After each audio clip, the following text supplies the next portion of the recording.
할렐루야. 새해 복 많이 받으십시오. 우리 옆에 분에게 한번 새해 인사합시다. 새해 복 되시기를 바랍니다. 인사합시다. 예, 반갑습니다. 고맙습니다. 벌써 2016년에 한 해 중에서 한 달이 지나가고 세 달 2월을 시작하게 되었습니다. 2016년을 시작하면서 이 해의 주제로 위로라는 말씀을 하나님께서 주셨습니다. 그래서 적어도 금년에는 위로받고 위로하는 그런 삶을 살자라는 말씀을 선포했습니다. 어떻습니까, 여러분? 한 달을 사셨잖아요. 벌써 1월 한 달을 위로받으며 사셨는지요? 또 위로하면서 사셨는지요? 사실 이 두 말, 위로를 받았다, 위로를 한다라고 하는 이 두 말은 서로 상호 관계에 있습니다. 무슨 말이냐면 이 두 말이 서로 떼어놓고는 말할 수 없는 그런 말이라는 거예요. 다시 말해서 나는 누구누구를 위로하며 살았어. 그런데 나는 위로받지는 못했어. 그렇게 말할 수 없다. 그 말이에요. 남을 위로하지 못하면서 내가 위로한다? 네 위로를 받는다? 그런 말이 안 된다는 거죠. 내가 위로받지 못하면서 남을 위로한다? 그런 말도 안 된다는 겁니다.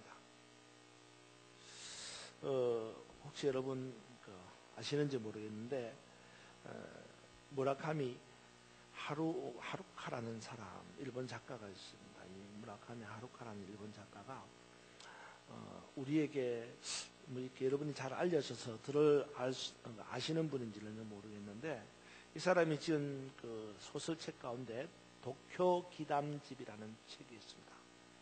그 안에 여러 편의 단편 소설들을 이렇게 묶어놨는데 그 중에 한 단편 글이 있는데 그 제목이 뭐냐 그러면 시나가와의 원숭이라는 글이 있습니다. 그 시나가와의 원숭이라는 그 글 속에 이름 훔치는 원숭이라고 하는 글이 있어요. 근데 그 글의 내용을 여러분이 들어보면 그 말이야? 라고 하는 생각이 날 수도 있습니다. 그 이름 훔치는 원숭이라고 하는 그 글을 읽어보면 그게 나오는 주인공이 미즈키라고 하는 주인공이 있습니다. 이 미즈키라고 하는 주인공이 어린 시절에 부모님에게 사랑을 받지 못하고 자랐어요. 그래서 이 미즈키는 의도적으로 자기가 그렇다라는 것을 드러내지 않으려고 합니다. 내가 부모에게 사랑받고 자라지 못했다라고 하는 것을 의도적으로 다른 사람들에게 표현하지 않으려고 합니다. 그래서 안 좋은 일은 아예 쳐다보지도 않으면서 사는 거죠. 그래서 이 미즈키가 결국은 어떤 인격을 형성하게 되느냐 하면 나중에는 누군가를 진지하게 또 무조건적으로 진심으로 사랑할 수 없는 그런 인격을 갖게 되는 겁니다. 그래서 이 미즈키 이야기의 이야기를 읽고 나면서 사람들이 무슨 말을 하냐면 그런 말을 하는 거예요. 누군가가 어린 시절로부터 사랑받지 못한 사람은 나중에 사랑할 줄도 모른다 라는 말을 하게 되는 거예요. 제가 이 말하니까 여러분들이 코에 끄떡끄떡 하잖아요. 그러니까 미즈키라는 하루카의 이야 소설집은 모르지만 그런 내용을 여러분들이 들었어요. 그래서 여러분 그런 말 들어보셨죠? 사랑을 받아본 사람만이 사랑할 줄 안다. 다시 말해서 사랑을 받아본 적이 없는 사람은 사랑할 줄도 모른다. 그런 말이에요. 저는요, 사랑이 그렇다면 위로도 마찬가지라고 생각합니다. 위로도. 그러니까 위로를 받아본 적이 없는 사람은 위로할 줄도 모른다라는 말이에요. 위로를 받아본 사람이야 바로 위로할 수 있다. 그런 말입니다. 그러기에 나는 누구누구를 위로하며 살았어. 그런데 나는 위로받지 못하고 있어. 그런 말은 앞뒤가 안 맞다. 그런 말이에요. 적어도 위로할 수 있다면 위로를 받은 적이 있는 사람이고, 위로받은 사람만이 위로할 수 있는 사람이다 라는 말입니다. 바꿔서 말하면 위로받지 못한다면, 위로받고 있지 못한다면, 위로받아 본 적이 없는 사람이라면 위로할 줄도 모르는 거예요. 그렇기 때문에 우리는 먼저 위로를 받아야 합니다. 그리고 확실한 것은 우리가 위로를 받았다는 것입니다. 아멘. 여러분, 저나 여러분은 위로받은 사람임을 믿으시기 바랍니다. 무슨 소리냐, 나는 위로를 받은 적이 없는데 그렇게 말씀하시렵니까? 아닙니다. 여러분은 이미 감당할 수 없는 엄청난 위로를 받았습니다. 그 위로는 바로 성령 하나님의 위로하심입니다. 만약에 여러분이 생각하기를 나는 위로받은 적이 없다라고 생각한다면 그것은 여러분 스스로가 여러분을 가장 불쌍한 자로 전락시키는 것이라는 것을 명심하시기 바랍니다. 아시겠어요? 이미 성령 하나님께서 여러분을 위로하셨음에도 불구하고 나는 위로를 받지 못했다고 한다면 그것은 위로를 받지 못한 것이 아니라 내가 위로받은 것을 깨닫지 못하는 것이고, 이미 내가 받았음에도 불구하고 받은 것을 깨닫지 못한다면 그것만큼 불쌍한 일이 또 어디 있겠습니까? 주셨다는데 받지 못했다? 그것은 받지 못한 것이 아니라 뭐예요? 깨닫지 못한 것입니다. 그러기에 자신을 돌아보아서 먼저 깨닫는 것이 중요합니다. 나 스스로가 위로받은 자라는 사실을 깨닫는 것이 중요합니다. 사랑하는 여러분, 여러분이 이미 위로받은 자라는 사실을 지금 이 시간 깨닫는 은혜가 있기를 주님의 이름으로 축원합니다. 그렇습니다. 적어도 여러분은 성령 하나님으로부터 위로를 받은 사람들입니다. 그러기에 이제 우리는 위로의 삶을 살아야 하는 거예요. 우리가 받았으니까 그렇게 사는 거예요. 그래서 우리가 위로하는 삶을 살아야 합니다. 아시겠어요? 여러분, 위로받은 여러분이 깨달아지면 위로하는 삶을 살겠다고 결단하시기를 다시 한번 축원합니다. 위로하는 삶을 살아요. 그렇다면 누구를 위로해야 합니까? 내가 하나님으로부터 위로를 받았다면 그러면 나는 누구를 위로해야 할까요? 사실 잘 들으세요, 여러분. 사실 저나 여러분이 가장 먼저 위로해야 될 대상이 있습니다. 저나 여러분이 가장 먼저 위로해야 될 대상이 있어요. 누구냐? 바로 하나님.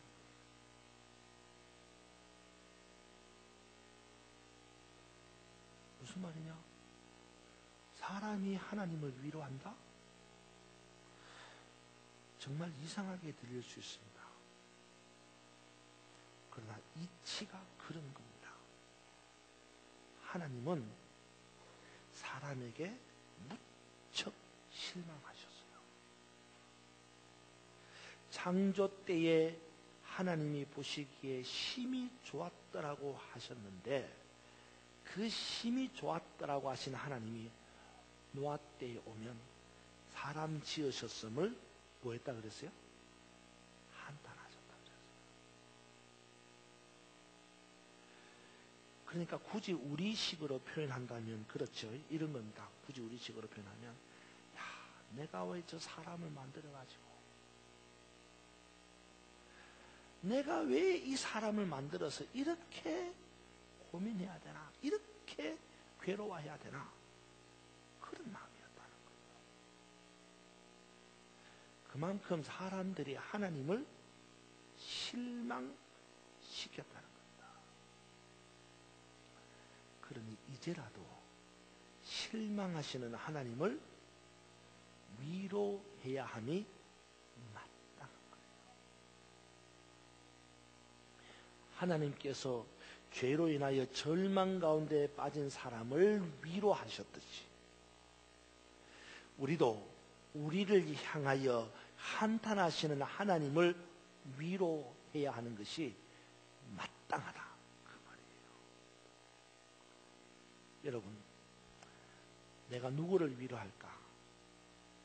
여러 위로의 대상자를 찾지만 가장 먼저 위로해야 될 분은 하나님이라는 사실을 기억하십시오. 그러면 어떻게 해야지 우리가 하나님을 위로할 수 있을까요? 우리가 하나님을 위로하는 방법이 뭘까요? 그것은 바로 믿음입니다. 아시겠어요? 그래서 히브리서 11장 6절에 보면 이런 말씀이 나오죠. 한번 찾아보실래요, 여러분? 히브리서 11장 6절. 하나님을 위로하는 방법입니다. 사람이 하나님을 위로하는 방법이 히브리서 11장 6절에 기록되어 있습니다.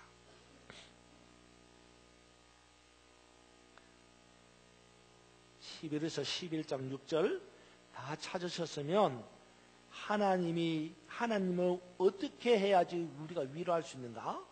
한번 같이 말씀을 통해서 깨달을 수 있기를 바랍니다. 히브리서 11장 6절 시작!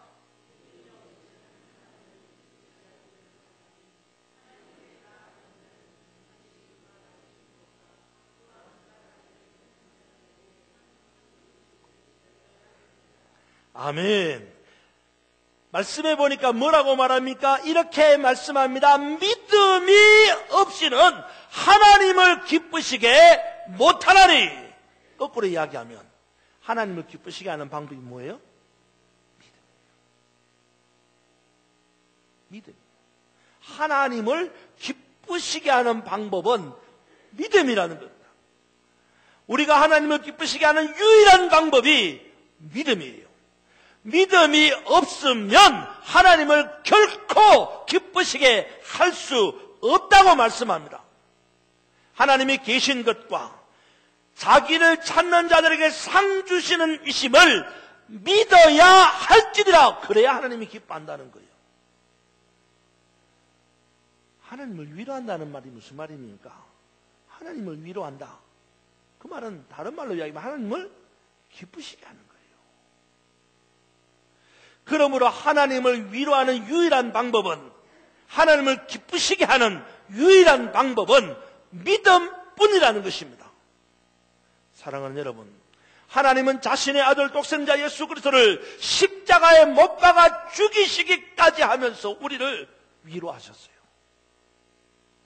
그런 위로를 받은 우리는 믿음으로 주님께 나아가서 하나님을 기쁘시게 함으로 하나님을 위로하는 새 사람이 되어야 하는 것이 마땅하다 그 말이에요.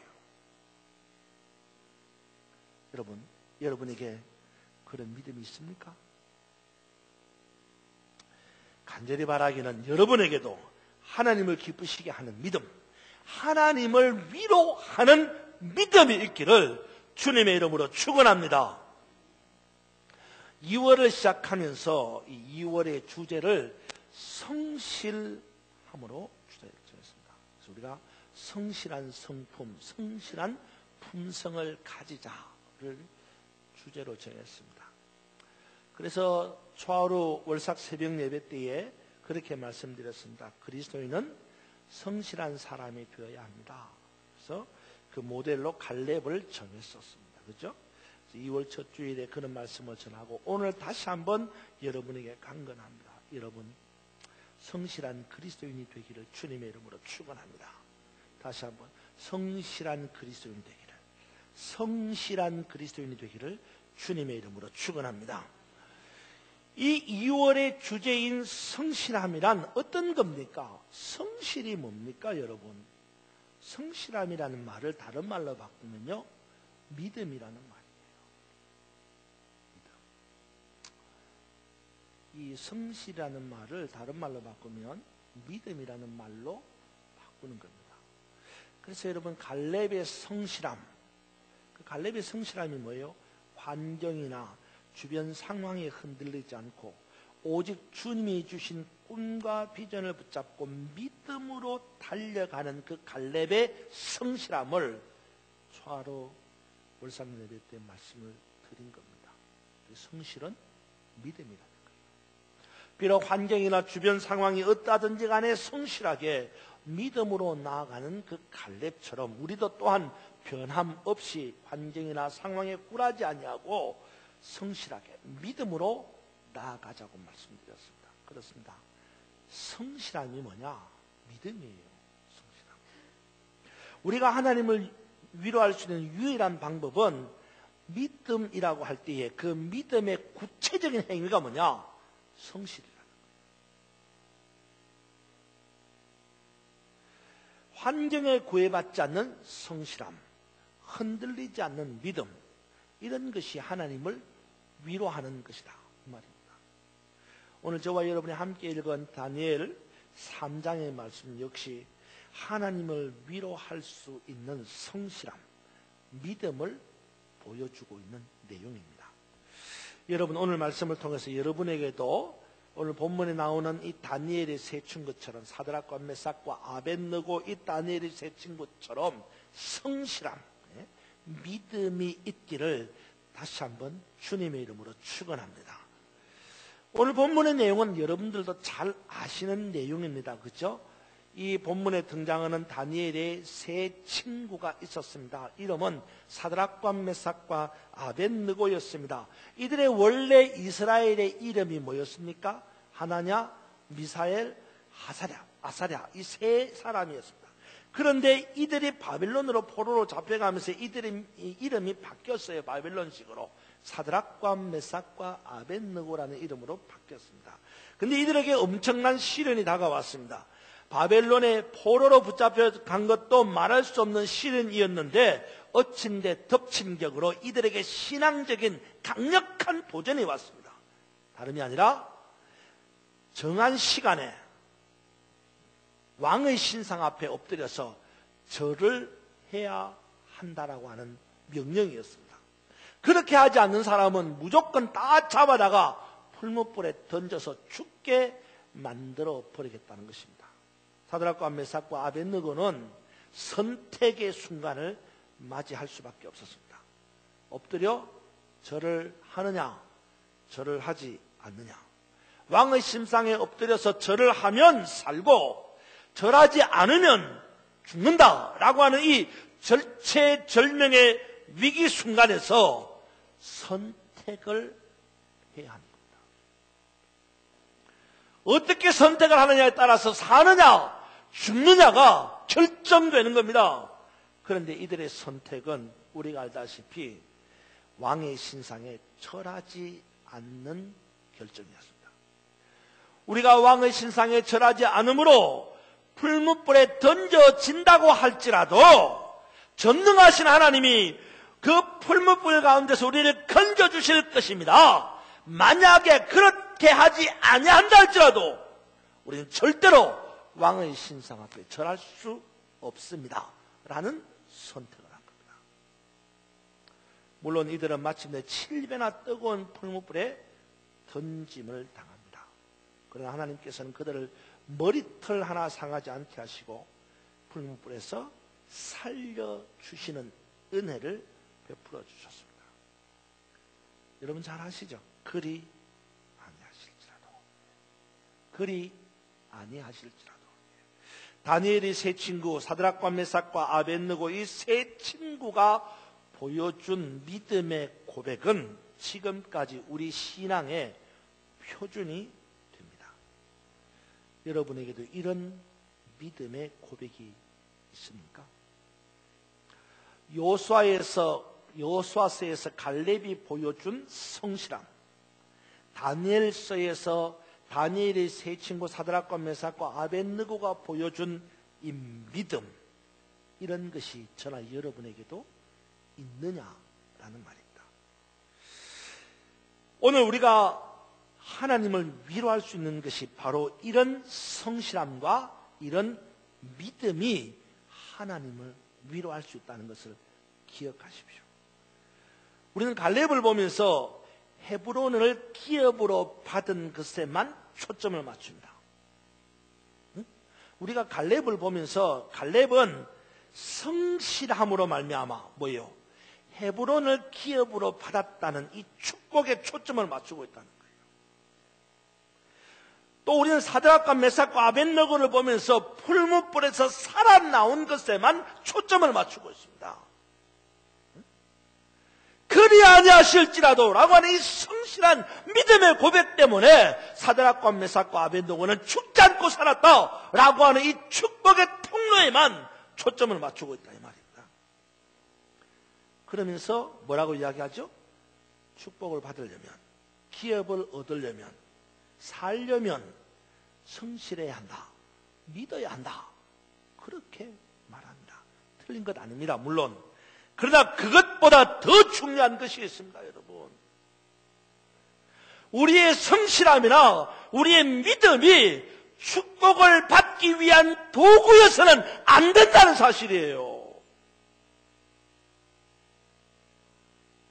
만약에 우리가 성실한 이유, 우리가 믿음으로 사는 이유가 축복을 받기 위해서라면 그 성실함은 헛것입니다. 그 믿음 또한 헛된 것이에요. 기억하십시오. 성실함과 믿음은 축복을 받기 위한 것이 아니에요. 우리가 성실해야 될 이유, 우리가 믿어야 하는 이유는 갈렙처럼 기업의 축복을 받으려고, 사드락과 메삭과 아벳느고처럼 살려고 축복받기 위해서, 그래서 성실한 게 아니에요. 그래서 믿어야 되는 게 아니라 말입니다. 오늘 저나 여러분이 성실한 믿음을 가져야 되는 이유는 다른 거예요. 뭘까요? 축복의 통로로 사용되어지는 믿음이 아닙니다. 복 받으려고 성실한 게 아니다 그 말이에요. 오늘 저나 여러분이 성실하고 또 확실한 믿음을 가져야 되는 이유는 이것입니다. 바로 하나님을 기쁘시게 합니다. 다니엘의 세 친구는 살기 위해서 축복을 받으려고 성실한 것이 아니었습니다. 만약에 여러분 다니엘의 세 친구가 살기 위해서라면 성실함을 포기했을 것입니다. 만약에 다니엘의 세 친구가 살기 위해서라면 믿음을 버리고 절했을 것입니다. 그러나 다니엘의 세 친구는 그렇게 고백합니다. 우리가 풀무불에 던져진다 할지라도 하나님이 건져주실 것이고 그리 아니하실지라도, 이 말은 뭐예요? 풀무불에서 우리가 구원받지 못하고 결론은 뭐예요? 죽는다 할지라도 우리는 끝까지 뭐 하겠다? 성실하겠다. 끝까지 믿겠다는 거예요. 다니엘의 세 친구는 성실함과 죽음을 바꾸지 않았습니다. 죽어도 성실하겠다는 겁니다. 죽어도 성실하겠다는 거예요. 이 성실함이라고 하는 단어를 영어 성경에 보면 무슨 단어로 썼냐면요, conviction이라는 단어를 씁니다. 그 conviction이라는 단어를 또 다른 비슷한 영어 단어로 바꾸면 faithfulness라는 말을 바꿉니다. 무슨 뜻이에요? conviction이라는 말은요, 확실한 신념이라는 말입니다. faithfulness라는 말은 변하지 않는 믿음이라는 말입니다. 그러니까 이 성실하다는 말은 어떠한 주변 환경에 의해도, 어떠한 주변 상황에 의해도 conviction, faithfulness, 절대로 변하지 않는 겁니다. 흔들리지 않는 겁니다. 그게 성실함이에요. 내 목에 칼이 들어와도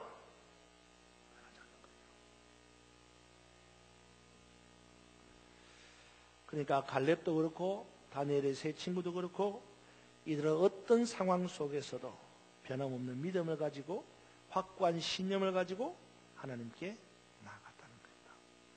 그것이 내가 헤브론을 기업으로 받았다? 내가 살게 이게 아니에요. 그것이 곧 뭐예요? 하나님을 기쁘시게 한 것이었다. 그것이 곧 하나님을 위로하는 것이었다. 실망하는 하나님을 위로하고 실망하는 하나님을 기쁘게 하는 행위였다. 그 말입니다. 사랑하는 여러분, 우리의 믿음은 어떻습니까? 우리는 과연 성실합니까? 환경이 그러니까 살기 위해서 불성실함을 택하지 않습니까? 주변 상황이 어떠하든지 간에 죽어도 성실함을 선택하고 있습니까? 환경 때문에 살기 위해서 불성실함을 선택하는 사람은 결국에 가서는 살 것 같죠. 죽습니다. 하지만 주변 상황이 어떠하든지 간에 죽어도 성실함을 선택하는 사람은 결국에 가서 사는 거예요. 그러기에 믿음으로 성실함을 가져야 합니다.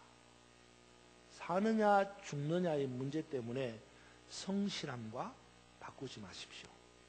죽어도 성실할 것, 끝까지 성실할 것. 환경이 어떠해도 상황이 어떠해도 변하지 않는 성실함이 우리에게 있어야 합니다. 그것이 있어야 하나님을 기쁘게 할 수 있다는 말입니다. 그것이 있어야 하나님을 위로할 수 있다는 겁니다. 이제 설 명절이 시작이 되었습니다. 우리는 늘 이맘때가 되면 많은 사람들이 고민을 합니다. 환경이 바뀌고 상황이 변하게 되므로 우리 신앙을 놓고 염려하고 걱정을 합니다. 어떻게 하지? 어떻게 해야 되나? 선택의 귤에 서게 됩니다. 해야 되나? 말아야 되나? 너무너무 힘들어합니다. 오늘 이 시간 다니엘의 세 친구를 닮을 수 있게 바란다. 그리 아니하실지라도. 그리 아니하실지라도. 환경에 굴하지 아니하고 상황에 흔들리지 아니하고 끝까지 성실했던 이 다니엘의 세 친구처럼 오늘 저는 여러분도 성실한 이 한 주간을 보낼 수 있기를 바랍니다. 우리의 성실함과 우리의 믿음이 어디에 사용되어져야 하는지를 깊이 묵상해 보십시오. 우리의 성실함과 우리의 믿음이 축복을 받기 위한 도구로 사용되어진다면 헛된 것입니다.